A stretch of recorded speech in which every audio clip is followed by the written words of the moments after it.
नरेंद्र मोदींची जी लाट आहे ती होती, त्याचा एक प्रभाव होता आणि त्याचा निवडणूक जिंकण्यासाठी म्हणून भारतीय जनता पक्षाला किंवा त्यांच्या साथीदारांना स्वाभाविकपणे फायदा झालेला आपल्याला दिसतो.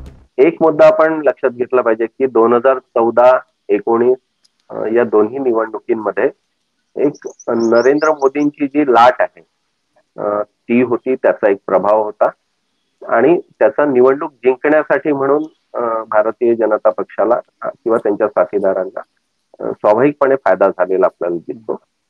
2024च्या निवडणुकीमध्ये ही लाट किती प्रभावी असेल हे बघणं अत्यंत महत्वाचं ठरणार आहे.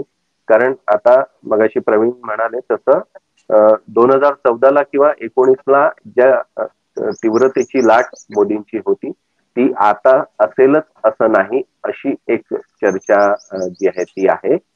सोबत बाहेरच्या पक्षाच्या लोकांना घेऊन पक्ष वाढवणे किंवा आता उमेदवारी बहाल करण्याचा जो एक प्रयोग निवडणूक जिंकण्याच्या दृष्टीने भाजपामध्ये सुरू झालाय, त्याचा पक्षाच्या आधीचे कार्यकर्ते म्हणजे मूळ कार्यकर्ते जे होते, ज्यांनी खूप वर्ष काम करून पक्ष वाढवला, मोठा केला, त्या कार्यकर्त्यांवर त्याचा जो इफेक्ट आहे तो कसा वर्क करेल या निवडणुकीमध्ये तेही बघणं महत्वाचं ठरणार आहे.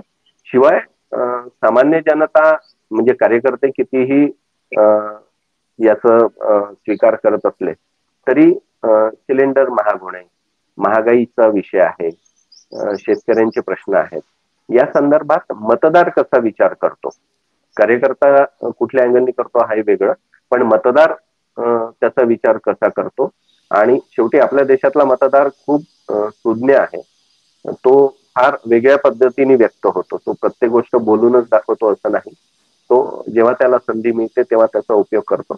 याचा अर्थ निवडणूक निकालांमध्ये ड्रास्टिक चेंजेस असतील असं नाही, फार एकदम देशातलं सरकार बदलेल वगैरे असं नाही, पण या सगळ्या गोष्टींचा पण इफेक्ट एकूणच मतदानाच्या प्रक्रियेवर होणार आहे असं मला वाटतं.